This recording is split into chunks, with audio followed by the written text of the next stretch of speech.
بسم الله الرحمن الرحیم. الحمد لله وكفى وسلام على عباده الذين اصطفى. رب اشرح لي صدري ويسر لي امري واحلل عقدة من لساني يفقه قولي. خواهر و برادر عزیز و ارجمند، السلام علیکم و رحمت الله و برکاته. الله منان را باز سپاسگزاری میکنیم که با ما و شما فرصت عنایت کرد، لحظات را در اختیار ما گذاشت که در مورد دین ما، در مورد دنیای ما و بحث و مذاکره بشینیم. الحمدلله که دهه رحمت سپری کردیم و فعلا در دهه مغفرت قرار داریم. تمنا میکنیم یا رب تا آخر رمضان ما را مهلت بده، ما از این رمضان استفاده درست کنیم، حق رمضان را به جا بیاریم، بندگی ما را درست کنیم یا الله. هر لحظه که در این رمضان هستیم با تو باشیم. تمنا میکنیم که شب قدر هم به ما نصیب کن و در آخر رمضان هم پاداشی که بر بنده های صالحت در نظر داری بر ما هم عنایت بفرما. ما در این برنامه درباره دنیا صحبت میکنیم. این دنیایی که در این زندگی میکنیم این چی هست؟ دنیایی را که در قرآن هم بارها ازش ذکر شده. ببینیم که الله منان در قرآن عزیز این دنیا را با ما چی تعریف میکنه؟ حقیقت دنیا چی هست؟ در دعاهای ما و شما همین باشه که ربنا آتنا فی الدنیا حسنه و فی الاخرت حسنه و قنا عذاب النار، که در این دنیا هم خداوند ما را به کارهای نیک توفیق ببخشه، از کارهای بد، از گفتار بد ما را الله نگاه کنه.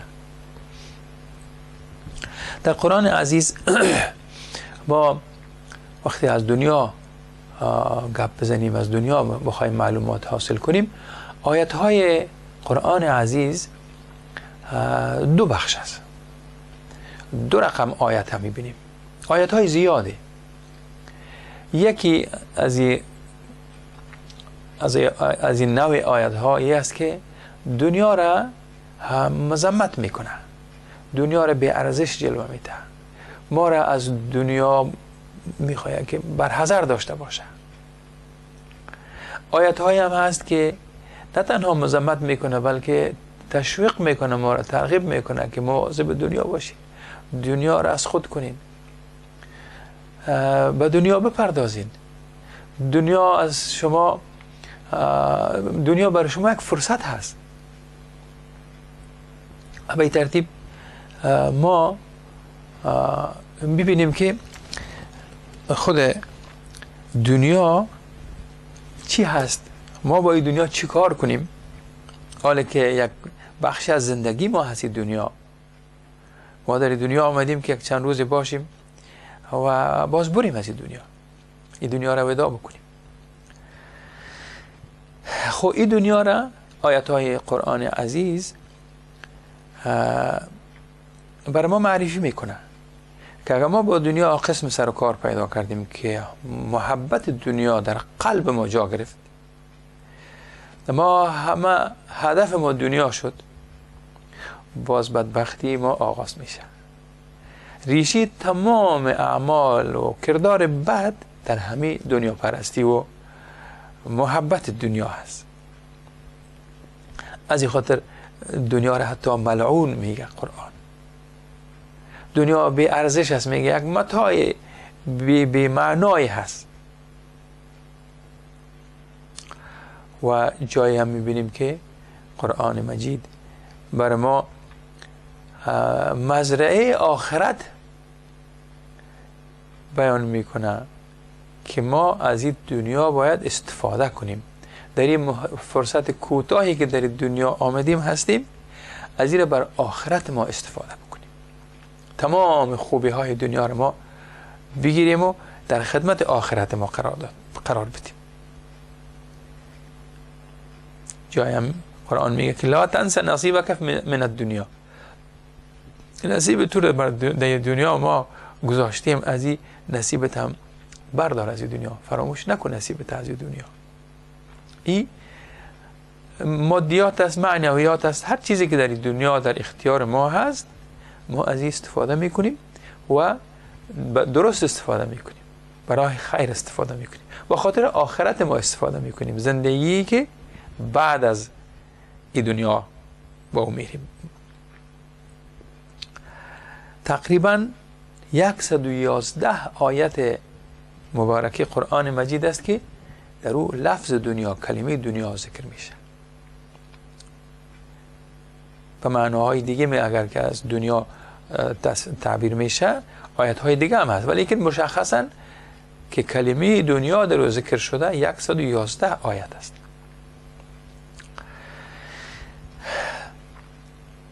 دنیا را پروردگار با یک صفت هم توصیف میکنه، حیات دنیا، زندگی دنیا. پس ما میبینیم که ما دو نوع زندگی داریم یا دو بار زندگی داریم. یکی زندگی دنیا هست، یکی هم زندگی آخرت. و زندگی که به نام دنیا هست این همین فعلا هست و نزدیک ما هست. زندگی آخرت دور است یا دورتر است و در آینده هست. پس ما از قرآن عزیز میفهمیم که دنیا هم خوب است هم بد. اگر دنیا در اختیار ما باشه، ما در اختیار دنیا نباشیم، دنیا بهتر است. اگر ما در اختیار دنیا شدیم، دنیا ما را گرفت، ما را از دیگه کارها انداخت، از زندگی بعد از این دنیای ما را غافل ساخت، پس دنیای به درد خور نبوده، دنیایی بوده که باعث تباهی و بربادی انسان میشه. ما یک زندگی زودگذر فانی داریم که همین زندگی دنیا هست و یک زندگی پایدار و همیشگی داریم که باقی هست و زندگی آخرت هست که هنوز ما هستیم در این زندگی موقت فانی دنیا. و باز در خود دنیا هم که خود دنیا چون فانی هست، یک چیزایی در این دنیا هم فانی هست، چیزایی هم هست که باقی هست. ما و شما اگر زندگی دنیایی ما فنا میشه و به طرف زندگی همیشگی کوچ میکنیم و با خود ما چیزهایی را از این دنیای فانی میبریم و چیزهایی را برده نمیتونیم. سبحان الله. چیزهایی را که ما با خود ما نمیتونیم برده همیشه باقی میمانه و ما میریم. میبینیم در سوره کهف در آیت 46 است بعد اعوذ بالله المال والبنون زینة الحیات الدنیا والباقیات الصالحات خیر عند ربک ثوابا و خیر عملا. چه زیبا میفرماید پروردگار.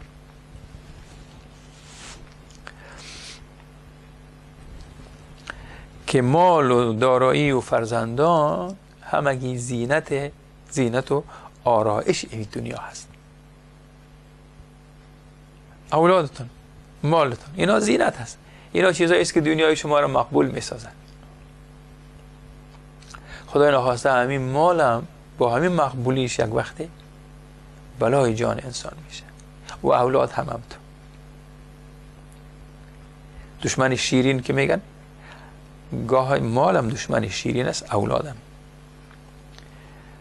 خب پس اینا چیزایی است که چند روز در اختیار ما امانت گذاشته میشه و دوباره از ما گرفته میشه.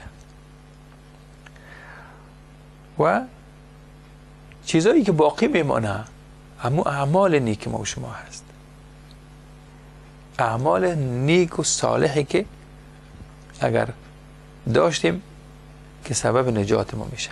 همون رقم اعمال بدم او هم باقی میمانه، میبریم با خود ما، نعوذ بالله، پناه میبریم به الله که اعمال ما زشت شوه و با ما همراه باشه.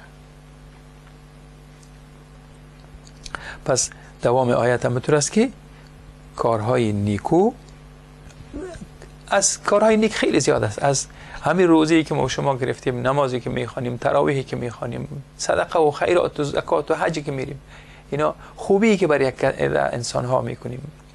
هر عمل خوب ما در همون اعمال نیک ما هست که ما را الله منان میگه ای باقی و پایدار میمانه و نزد پروردگارت بهتر است از روی ثواب و پاداش و بهتر است از روی امیدواری. آرزوی ما همی است که اعمال صالح با ما باشه که سبب نجات ما شود. پس ما در این دنیا، در این دنیای فانی بی بقا، چیزهایی داریم که فنا میشه، چیزهایی هم داریم که باقی میمانه. ان شاء الله ما اما اعمال نیک ما با ما باقی مانه، اعمال زشته در همین جا ترک کنیم و همین جا باش ودا کنیم. اگر ما گناهکار باشیم ولی با خود ما گناه ما رو نبریم، کار بکنیم که گناه های ما از اعمال ما فانی شود، مثل که مال ما فانی شد و رفت. خصوصیاتی که دنیا داره قرآن عزیز باز هم چند مطلب را بر ما از دنیا بیان میکنه. چه خصوصیات هست در این دنیا؟ یکی از اینا، این دنیا میگه سرای آزمایش است یا جای امتحان است. چطور جای امتحان است؟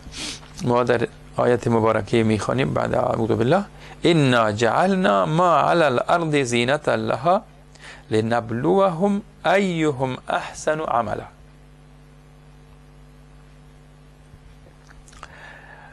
این چیزی که ما در زمین از زیور و زری که داره، آرایشی که داره، تمام متاعی که در این زمین هست برای شما قرار دادیم، در اختیار شما گذاشتیم تا شما را امتحان کنیم که شما کدام یک از اعمال، کدام یکی از شماها اعمال نیکوتر داره.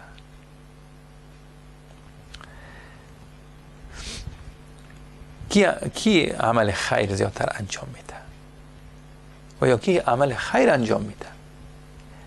ما این دنیا را برای شما جای امتحان قرار دادیم، تمام نعماتی که در این دنیا هست در اختیار شما گذاشتیم که تا شما را ما امتحان کنیم. اگر او مسلمان دارنده هست، این دارندگیش مادی هست، معنوی هست، علمش هست، داراییش هست، اولادش هست، مقامش هست، چوکی و اقتدارش هست، اینا همگیش وقتی در اختیارش گذاشته شده در همین دنیا باید از این مواظب باشه که امتحان میگیره الله. از علمش چی استفاده کرد، از پولش چی استفاده کرد، از اولادا،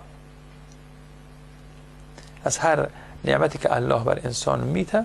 پس مواظب باشه که الله امتحانش میکنه.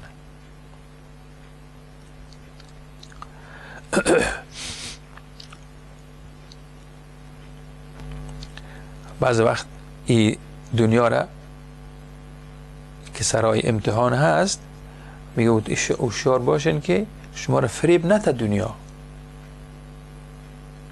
در آیت میخوانیم که اعوذ بالله و ما الحیات الدنیا الا متاع الغرور. باز لتبلون فی اموالکم و انفسکم. سبحان الله. یک طرف هشدار میده که فکرتان باشه که این فریبنده است، بازی میده شما را. این دنیا، این زندگی دنیا یک مال و متاع فریبنده هست. ولیکن فکرتان باشه که شما را خداوند عزوجل با جان و مالتان، از جان و مالتان امتحان میگیره. یعنی در مالتان هم در جانتان هم خداوند شما را می آزماید.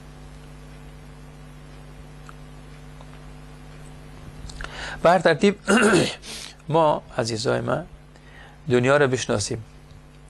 در دنیا باید چنان زندگی بکنیم که دنیا ما را فریب نده. دنیا جای امتحان بوده.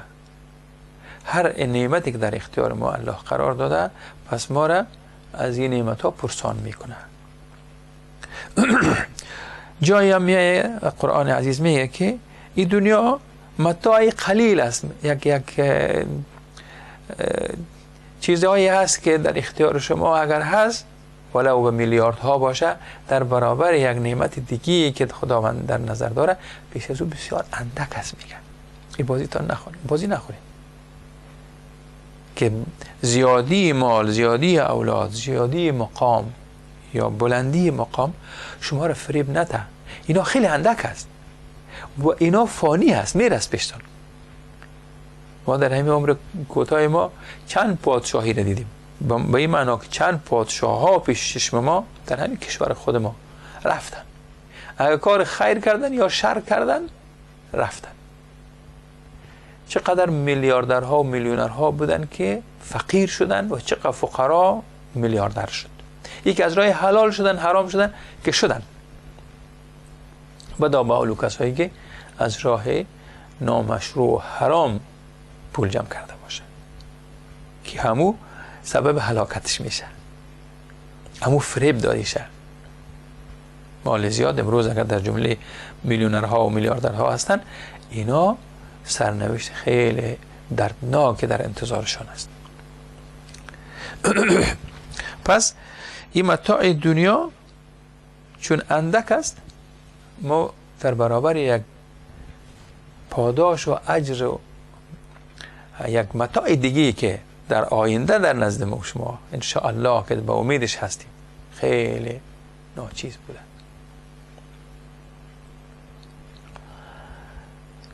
در سوره رعد میخوانیم که و ما الحیات الدنیا فی الاخرة الا متاع. در برابر چی؟ در برابر چی؟ در برابر اون نعمت هایی که در آخرت الله در نظر داره بر ما. این زندگی دنیا خیلی کوچک است.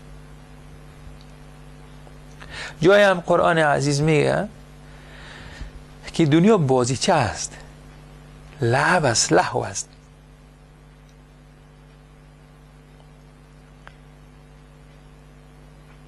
این یک چیزی که بازیچه است اصلی نیست.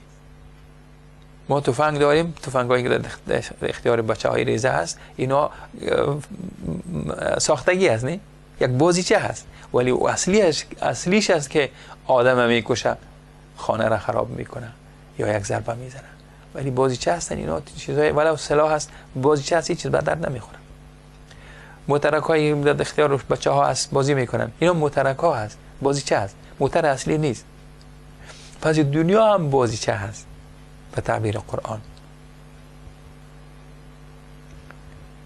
در اینجا یک آیت، یک قسمت چه میخوانم: اعلموا انما الحیات الدنیا لعب و لهو.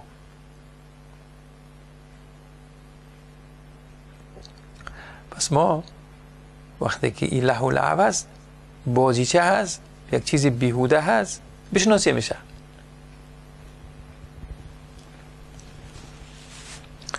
جایی هم میایه که قرآن عزیز میگه دنیا فریبنده هست، شما را فریب نده.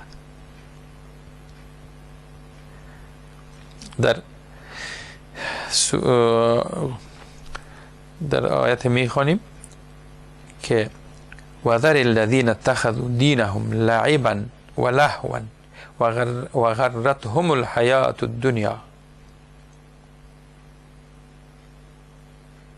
او کسایی که بازی خوردن.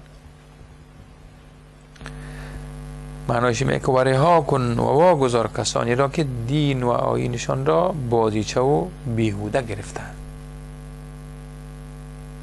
و زندگی دنیا فریبشان داده.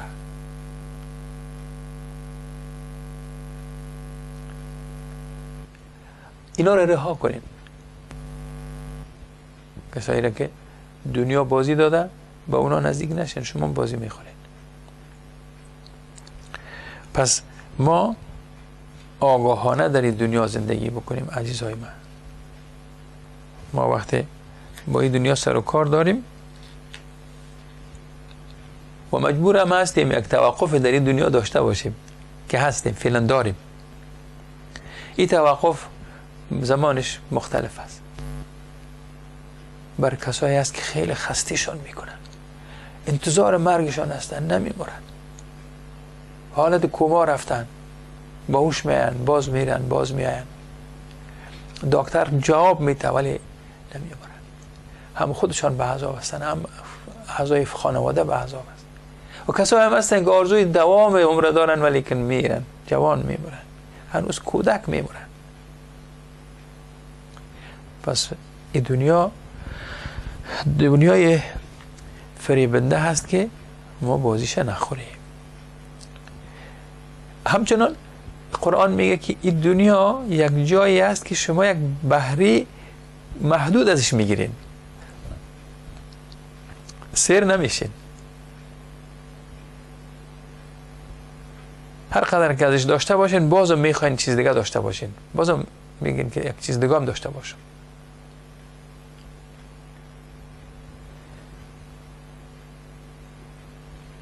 یک کسی ازش پرسان کردن از بزرگای ما در افغانستان که از آرزوهای شما چی بود پس از این مدتی که شما مبارزه کردین، جنگ کردین؟ گفت من یک آرزو داشتم که یک موتر امریکایی را نامش گرفت که من یک کادیلاک میخواستم داشته باشم. خبرنگار گفت که آله دارین؟ گفت که بلی. آله به او آرزویم رسیدم. در ما بین حولیش چند دانه ماشین یا موتر ها بود، پیژرو بود و کروزر ها بود. و باز گفت شما خدا گفت دگام داشتم، خب امیر آرزو داشتم، به این آرزویم رسیدم. بعد دسترخوان نان برشان برای می خبرنگارم طعام سفارش کرده بودن. وقتی که آماده خوردن شدن گفتن بفرمایین. این خبرنگار دید که سر میز رنگارنگ نعمت‌های از غذاهای مختلف را آوردن. گفت که شما چطور دلتان میشه با این قسم سفره رنگارنگ نان نوش جان کنین در حالی که در بیرون مردم نان نداره؟ کمره هم هست میگیره، صحنه در روی چیز هست. گفت که ما او روزا را گذشتاندیم، ما هم روزای فقر و فاقگی داشتیم، تیر شد روزا. سبحان الله. ولیکن او با یک کادیلاک هم دیگه با آرزویش نرسیده، دیگه چیز باز آرزو میکنه. مثل که ایام فقر و فاقگی خلاص گذشته بود، ولی ما از این غافل نشیم که باز او ایام میرسه. در همین دنیا هم انسان ها هستن که اگر دید دنیای با زرق و برقش فریبش داد، باز خوار و ذلیل میشه. همین قرآن هم میتونم بیان میکنن. کسایی را که دنیا طلبیدن دادیم برشان، بهره هم از آخرت برشان نداریم، ولی در این دنیا اینا را خوار و ذلیل کردیم. سبحان الله. در اینجا یک آیت مبارکه است که فما اوتیتم، اعوذ بالله، فما اوتیتم من شیء فمتاع الحیاة الدنیا و ما عند الله خیر و ابقا للذین آمنوا و علی ربهم یتوکلون.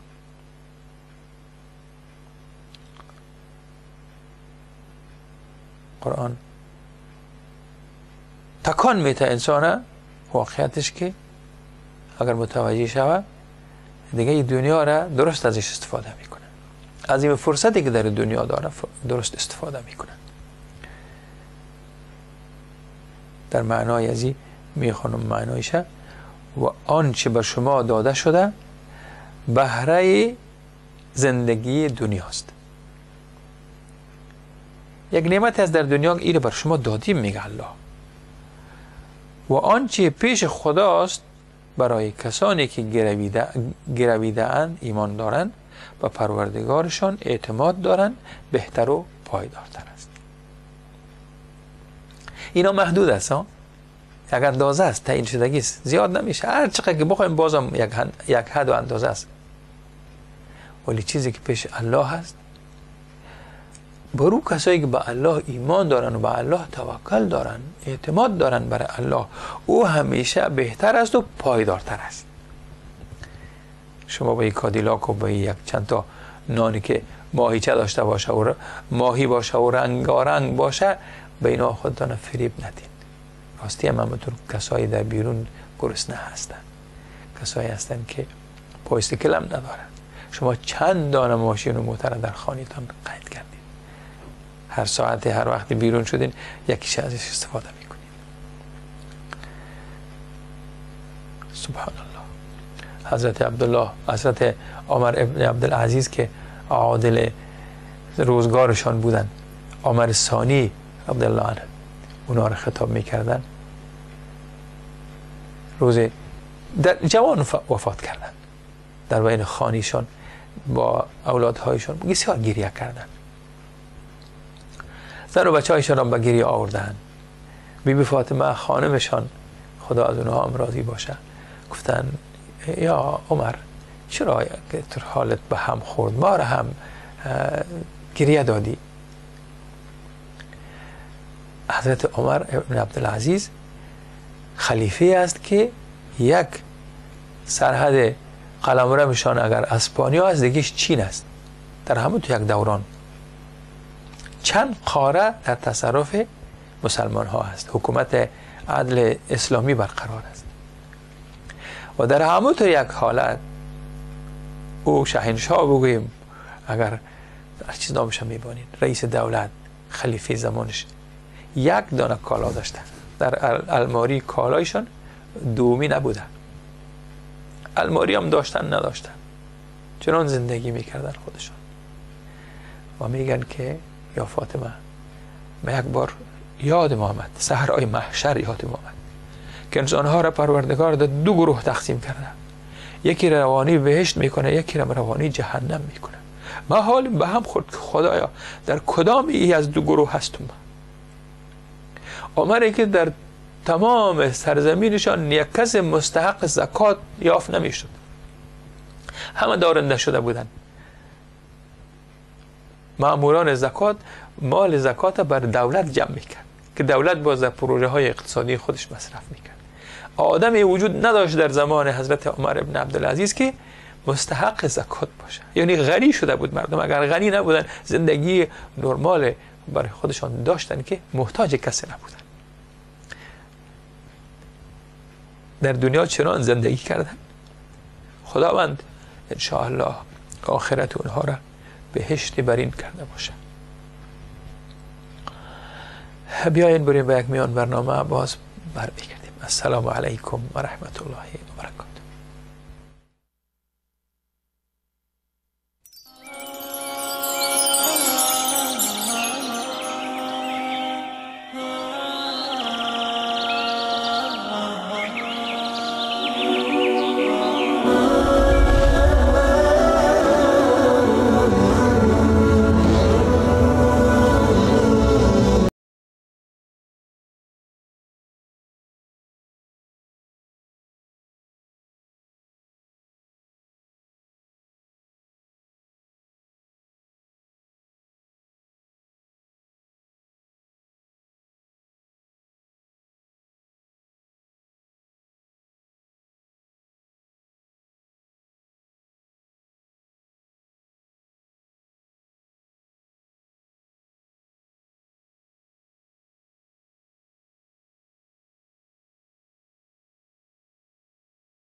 ما فيها سررت تحدث عنهم وتقول كانوا نعم كانوا كما والله كنت حديثك هم وأنت غدا حديث لغيرهم فأحسن ما استطعت. سل الأيام عن عم وخال وما لك والسؤال وقد علمت. ألست ترى ديارهم خواء فقد أنكرت منها ما عرفت. فقد أنكرت منها ما عرفت.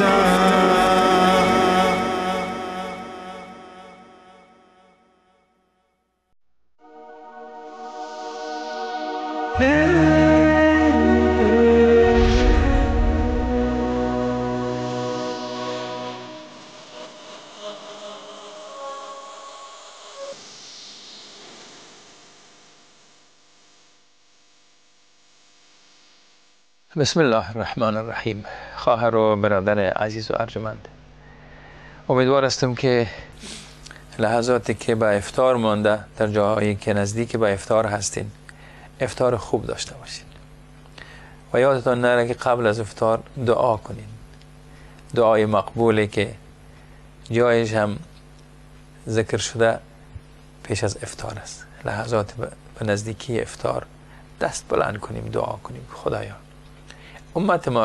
امت مسلمه را از این حالتی که در بیچارگی به سر میبریم، مظلوم هستیم، چقدر از کشورهای ما من حیث ملت ها در اسیر و در اسارت و بند هستند. خدایا این زنجیرها را از پای امت برکن. دعا بکنین که خدایا امت به او مجد و عظمت سابقش برگردان.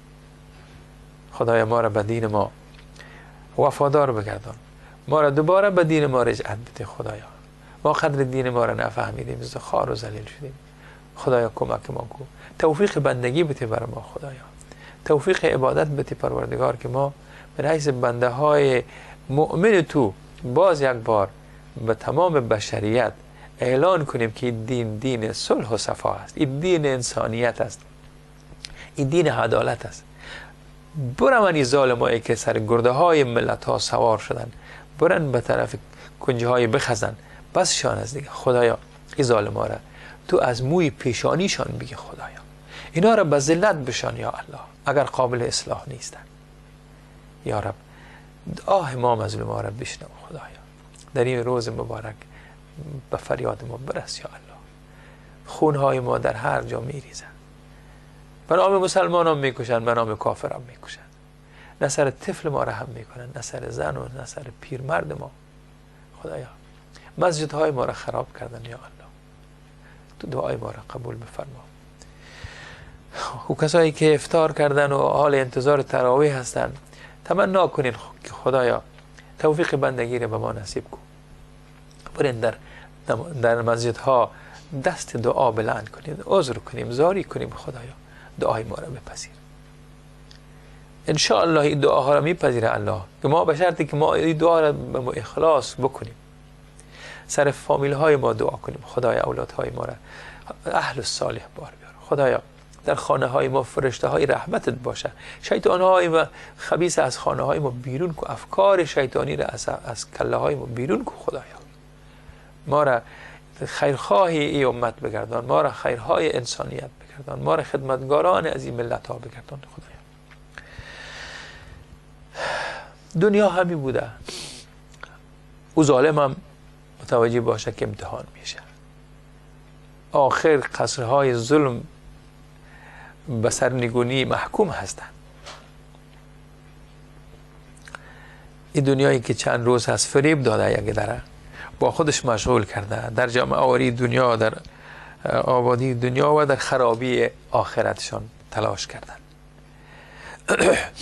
ما ببینیم که این دنیای ما در ساختن آخرت ما چه نقش داره. سبحان الله. اگر دنیایی نبود ما برای آخرت ما در کجا زحمت میکشیدیم؟ پس ما باید قدر دنیا را بفهمیم. دنیا که فرصتی است برای ما. این کارهای خیر ما در کجا انجام میدادیم اگر دنیا نمی بود؟ پس ما میبینیم که دنیا خیلی مهم بوده.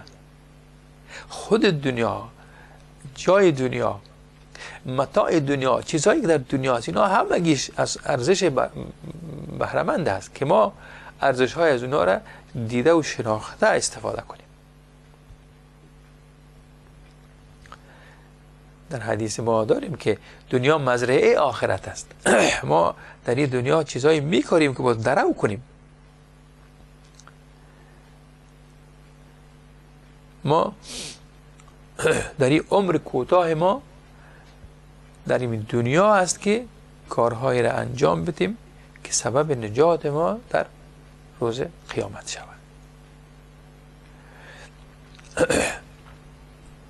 در قرآن عزیز همطور میگه الله منان که بعد اعوذ بالله در قسمت از یک آیت هست منکم من یرید الدنیا و منکم من یرید الاخره. هستن کسایی که دنیا را میطلبند و هستن کسایی که آخرت را میطلبند. یعنی کسایی که تنها دنیا را میطلبند. طبعا کسایی هم هستن که تنها آخرت را میطلبند. کسایی هستن که از طریق دنیا آخرت را میطلبند. دنیا یک ابزار است، یک وسیله است که از این استفاده میکنیم برای کمایی کردن و به دست آوردن آخرت.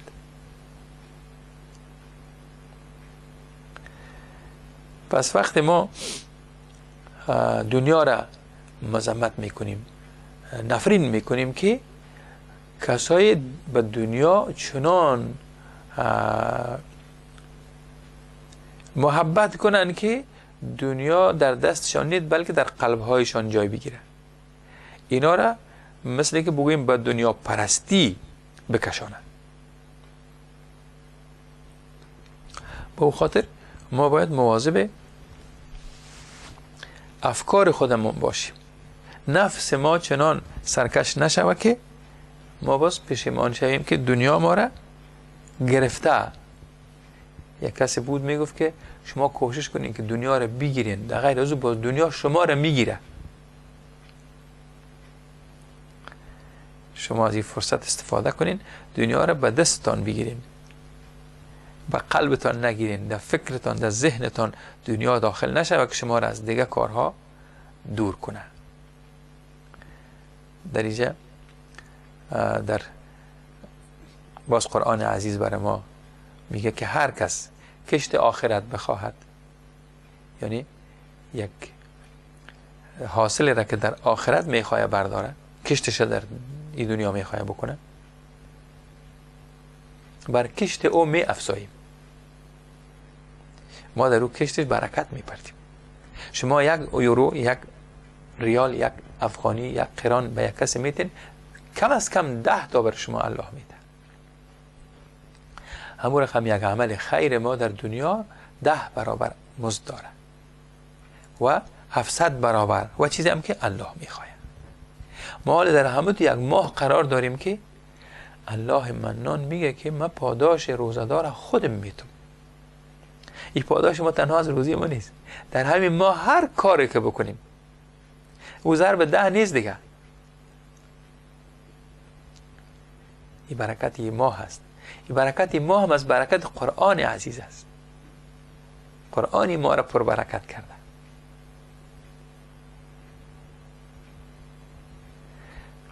پس وقتی شما در رابطه با آخرت فکر میکنین، یک عمل خیر انجام میتین در همین دنیا، این عمل خیر برای آخرت، یعنی خیرش بر انسان ها میرسد در همین دنیا، خیرش بر خود ما میرسد در همین دنیا. اینطور نیست که ما دنیا را فراموش کردیم، در گوشه عزلت نشستیم جمع میکنیم ثواب بر آخرت. بی معنا یک حرف است. ما در همین دنیا وقتی یک کار انجام میدیم به خیر خود ما، به خیر فامیل ما، به خیر اجتماع ماست که این باز سبب خیر در آخرت میشه و در اوج 10 برابرش میگیریم کم از کم.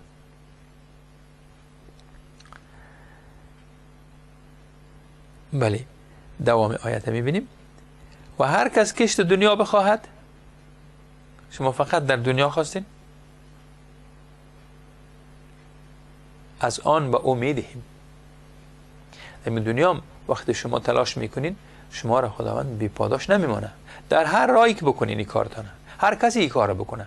همین کسایی که با الله سر آشتی ندارن، الله نمیشناسن ولی تلاش میکنن بر دنیایشان، الله امو به قدر کفایتی که برایشان در نظر داره، به قدر که الله مقدر کرده بر از اونا میتامورن. شما برای کمونیستای ما ببینید در افغانستان تلاش کردن که حکومت به دست بیارن، به هر قیمت میشه، به دادن وطن ما برای اجانب، برای فروختن خاک ما، خود دادن، کار کردن، تلاش کردن و الله همو حکومت داد برشان. چند سال کمونیست‌ها در کشور ما حکومت کردن، اما کدام چیز تمام شد برشان؟ عزت و آبرویشان رفت، ذلیل و خوار شدن. همو چیزی را که به دست آورده بودن و بهای بسیار بلندی از دست دادن، ولی الله داد برشان.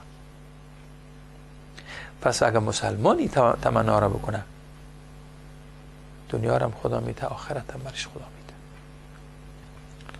پس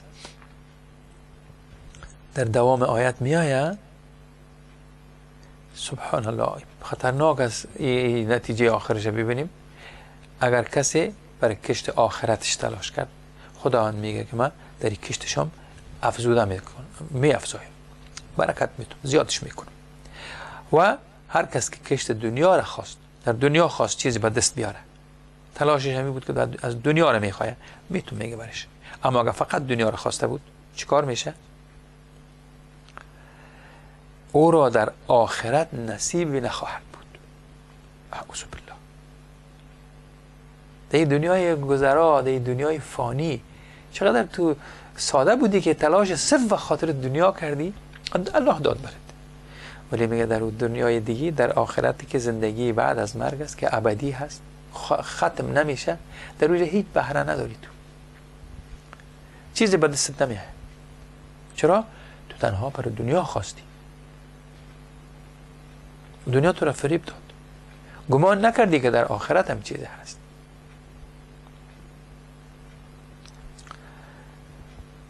در آیت دیگه می آید در سوره النجم است، معنایش میخوانم: پس از هر کس که از یاد ما روی برتافته و جز زندگی دنیا را خواستار نبوده،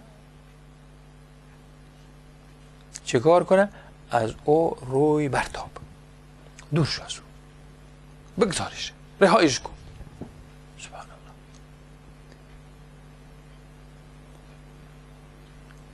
با دنیا مشغول شده، خدا را فراموش کرده، آخرت فراموش کرده، پس تو هم فراموشش کن. با پیامبر میگه صلی الله علیه وسلم، الله میگه که او کسی که شما تلاش کردین، دعوت دادین برشان، همون سنگ و چوبشان پرستش کردن، همون دنیایشان ترجیح دادن به آخرت، پس اینا از ذکر ما، از یاد ما دوری کردن، روی گشتاندن، پیام ما را نشنیدن، صرف به دنیا مشغول شدن. پس تو هم از اینها روی بگردان. تو از روزی که انسان مورد خشم خدا قرار بگیره به خاطر دنیای چند روز، چون این زندگی نزدیک است خواهر و برادر عزیز من، و همین لحظه هست، از او خاطر این فریبنده هست. میگه نقد بگیر نسیه خدا، یا الله یا نصیب. آخرتی که نمیبینیم شه، آخرتی که دور است، تا آینده است، متوجهش نیستیم.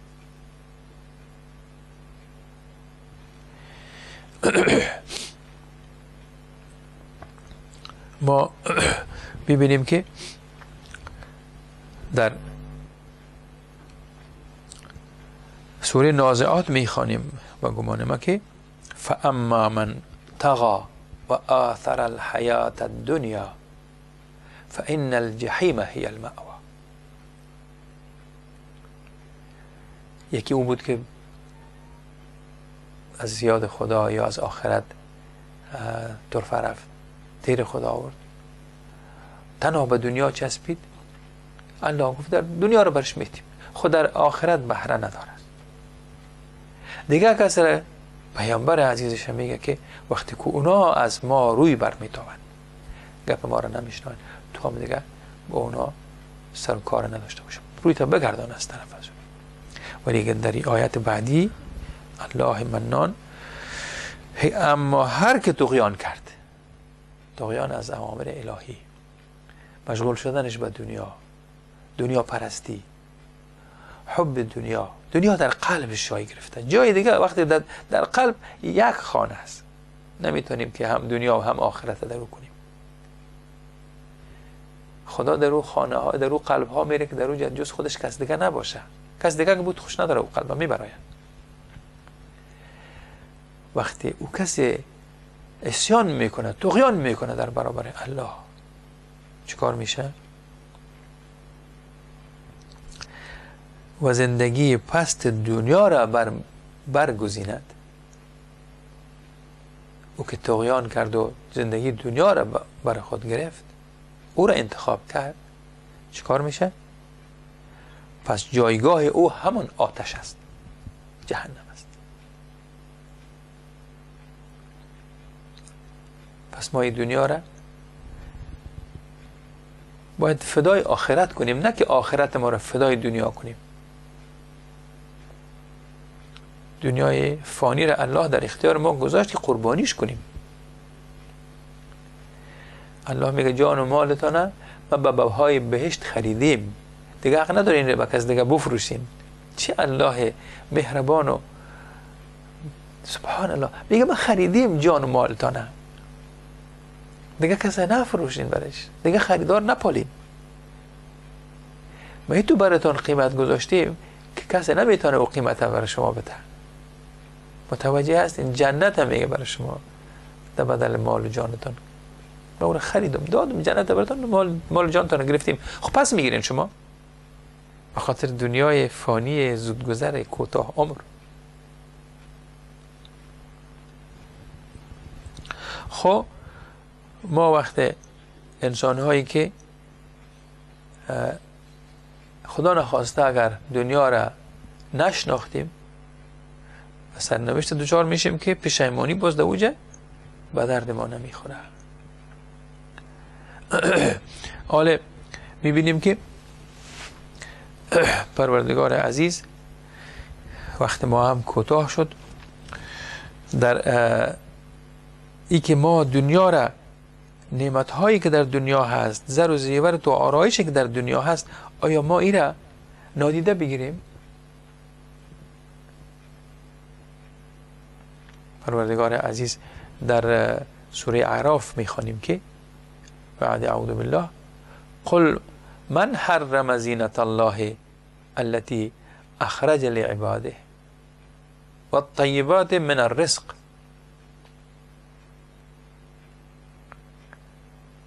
مثل که سوال میکنه پروردگار که زر و زینت که خدا بر بندگان خودش کاتی رزق و روزی پاک و پاکیزه برآورده ساخت و در اختیار بنده های خود در دنیا قرار داد، کی را حرام کرد؟ چرا اینا را شما نمیگذارین که بنده های من از این چیزا استفاده بکنن؟ سبحان الله. پس این دنیا را الله در اختیار ما قرار داده که ما استفاده بکنیم از این. دوام آیت عزیز میگه که قل هی للذین آمنوا فی الحیات الدنیا خالصة یوم القیامه. سبحان الله. بگو این نعمت ها در زندگی دنیا برای کسایی است که به الله ایمان آوردن و روز قیامت هم برای اینا تو ناز و نعمت هست.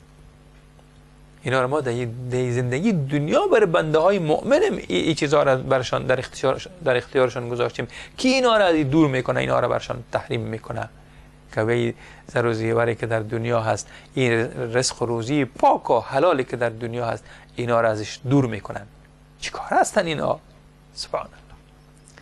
بنده های مؤمن ما از اینو شما استفاده کنید، در آخرت هم برای شما از این بهترهایش است. سبحان الله. کذالک نفصل الآیات لقوم یعلمون. او قومی که آگاه هستن میفهمن این آیات های ما میگه الله منان برشان این رقم بیان میکنه. سبحان الله.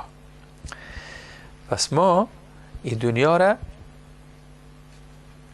صرف در او وقت ازش نفرت داشته باشیم که در قلب ما جا بگیره و ما را از ذکر الله دور کنه و ما را به خودش مشغول کنه. نماز ما قربانی شوه، روزی ما قربانی شوه، طاعت های ما قربانی شوه، فامیل ما، خدمت و رسیدگی به سرنوشت اولادهای ما، به کار ما، به دنیای ما فدا شوه. این وقت است که این کار، این دنیا به درد ما دیگه نمیخوره.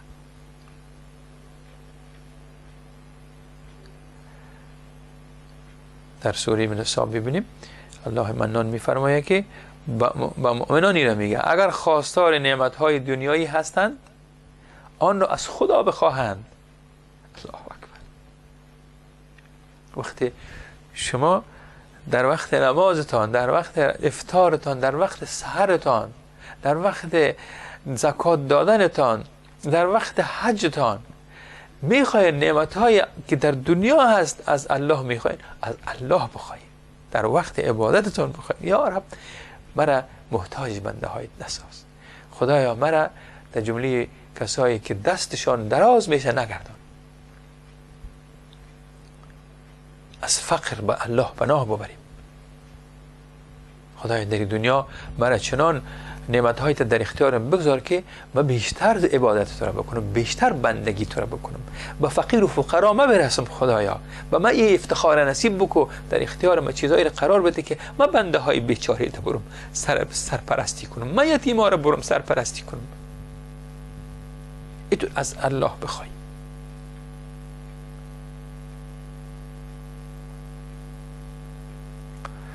هر کس پاداش دنیا بخواهد، پاداش دنیا و آخرت نزد خدا هست. سبحان الله. و خدا شنوای بیناست، میبینی ما را، دعای ما را میشنوه. ولی ما اجر خدا از الله میخواهیم، دنیا را در خدمت آخرت ما از الله میخواهیم و از الله میخواهیم، از مردم دنیا را نخواهیم.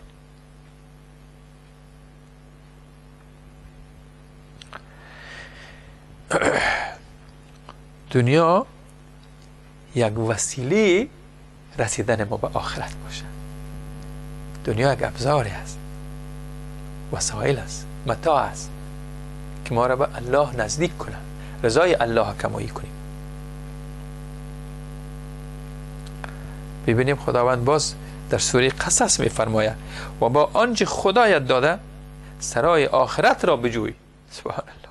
او چیزی را که خدا برات داده تو زندگی آخرت از خدا بخوای و سهم خود را از دنیا فراموش مکن. و همچنان که خدا به تو نیکی کرده نیکی کن.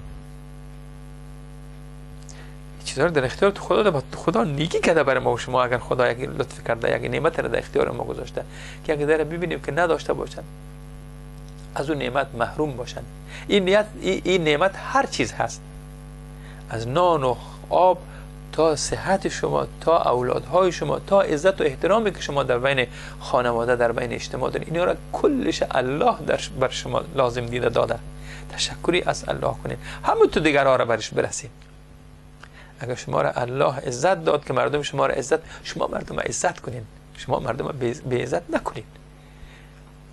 شما با عاطفه مردم بازی نکنید، شما با سرنوشت مردم بازی نکنید، شما در خدمت مردم باشید، فقیر و فقرا را غمخوری بکنید. و باز دوام آیت مبارک است و همچنان که خدا به تو نیکی کرده نیکی کن و در زمین فساد مجوی. تباهکاری نکن دیگه، کلاهبرداری نکن، در جان مردم نزن، حقه بازی نکن. چرا؟ که خدا فسادگران را دوست نمی دارد. اگر در لیست غیر دوستای الله افتیدیم، حال ما را الله دوست داره.